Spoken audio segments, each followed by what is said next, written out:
Bismillahirrahmanirrahim. Biayyikum bitahtiyatil Islam, bitahtiyatil ahlil jannah. Assalamualaikum warahmatullahi wabarakatuh.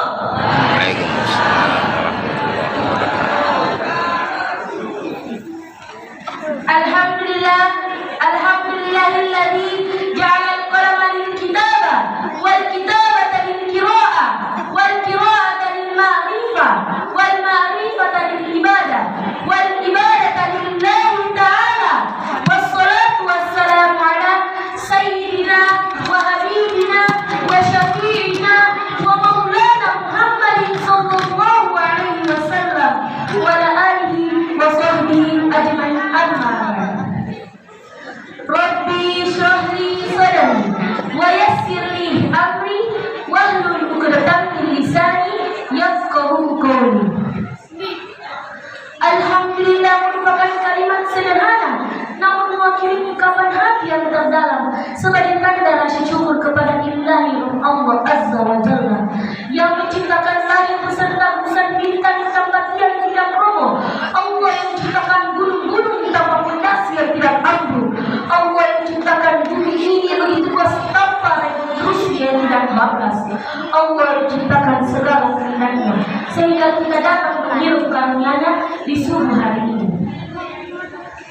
Salawat berkaitan salam tak lupa pula kita berikan kepada pembawa cahaya ad-dinul Islam dari bait Makkah al-Mukarramah, cahaya yang memancar hingga ke seluruh penjuru dunia. The Prophet of Islam, Nabiullah Muhammad sallallahu alaihi wasallam. Allahumma shalli ala sayyidina Muhammad. Nabi yang telah membawa kita dari zaman jahiliyah hingga ke zaman yang telah menderah hingga saat ini dengan kata lain minas zulumati ilan nur. Selanjutnya, berdirinya saya di sini ingin membawakan ceramah yang berjudul ancaman meninggalkan sholat. Sekali lagi saya ulangi, yang berjudul ancaman meninggalkan sholat. Manusia dalam menempuh perjalanan hidup tak terlepas dari kesalahan dan dosa. Namun ada dosa yang amat sangat besar kita remehkan, yang dosanya melebihi seorang pezina, yang dosanya melebihi seorang penjudi, yang dosanya melebihi seorang pencuri atau perampok. Muncul pertanyaan, dosa apakah itu? Itulah dosanya orang yang dengan sengaja meninggalkan sholatnya. Sekali lagi saya ulangi, itulah dosanya orang yang dengan sengaja meninggalkan sholatnya. Hadirin wal hadirat azza Allah wa iyyakum. Cukuplah sebagai besar bukti orang-orang yang meninggalkan sholat. Orang-orang itu diperselisihkan keislamannya terhadap ulama. Salah satu perkara yang bila ditinggalkan akan diperselisihkan ulama tentang keislamannya. Sebagian ulama mengatakan dia tetap muslim, sebagian lagi mengatakan dia telah kafir.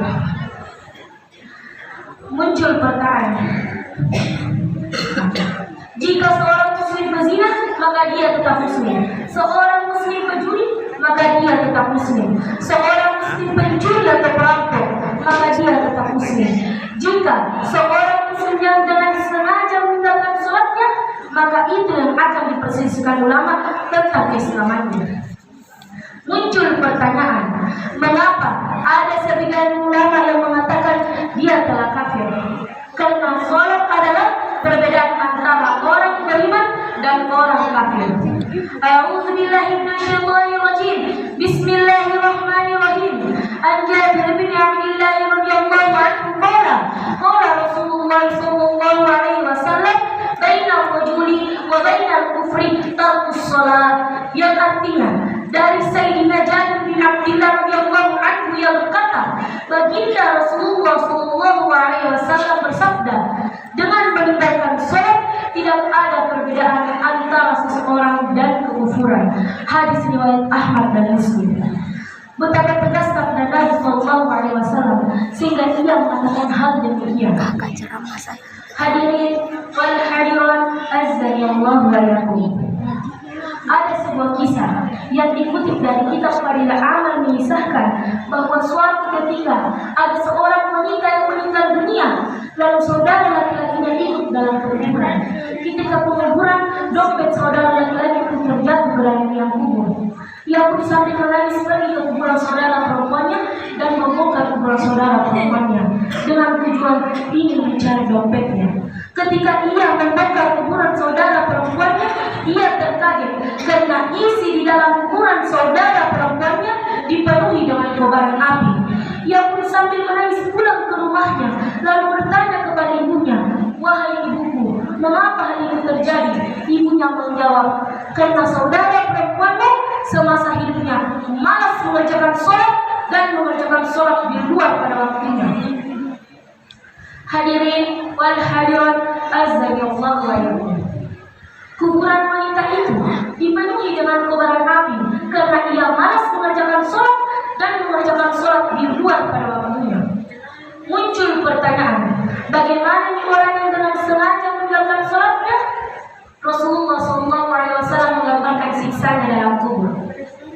Wa amman lati tusibuhu fil kubur, 3 siksaan dalam kubur. 1. Dihimpit oleh kuburnya sehingga tulang rusuk kanan dan kirinya saling bersiraman. 2. Dinyalakan api dalam kuburnya sehingga ia berguling di atas api itu siang dan malam. 3. Allah Subhanahu wa Ta'ala memasukkan ular berpisah ke dalam kuburnya yang bernama Syiarul Aqra, yang kedua matanya dari api dan kukunya dari besi, dan sepanjang kukunya sepanjang 1 hari perjalanan. Ular itu akan mencuri kepadanya seperti suara halilintar yang menyambar. Aku adalah Syiarul Aqra. Hadirin wal hadirat azzakallahu wa iyyakum. Sebenarnya masih banyak lagi hadis dan dalil dalam Quran mengenai siksa orang yang meninggalkan sholat. Itu baru di kubur. Bagaimana mulai kalau disiksa di neraka? Akan tetapi untuk orang yang neraka pasti hadis itu sudah mencukupi. Pak, Bu, Tabe, maukah bertanya, jika kita punya keluarga, anak kita misalnya yang sedang tertidur lelap, lalu kita dikagetkan dengan suara api yang berkobar, pertanda rumah kita akan terbakar. Pertanyaannya, apakah kita tega biarkan anak kita tertidur walau sudah tertidur lelap?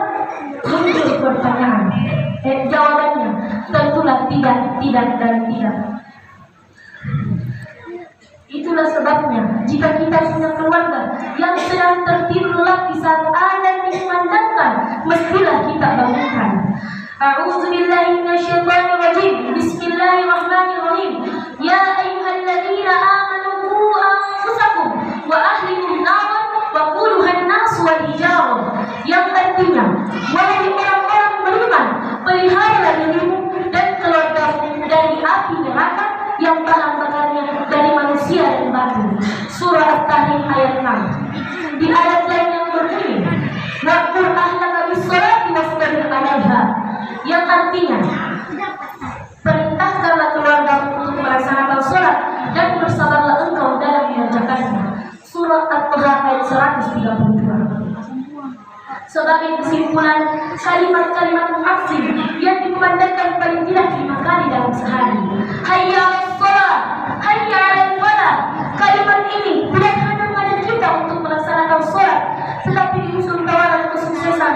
Seakan-akan Allah mengatakan, wahai manusia, berhentilah dari aktivitas kerjamu, istirahatlah sejenak dari kesibukanmu.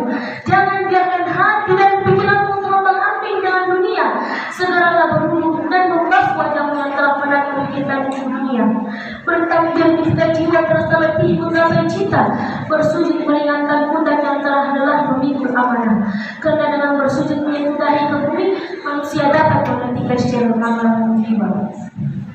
Demikianlah yang bisa saya sampaikan. Bila ada kesalahan mohon dimaafkan. Semoga bermanfaat bagi kita semua. Karena saya juga manusia biasa. Sebelum saya tutup, saya akan akhiri dengan cepat itu.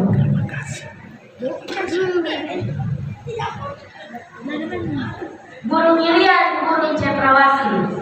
Cukup sekian dan terima kasih. Sama kamu makan pepaya. Sampai ketemu ya.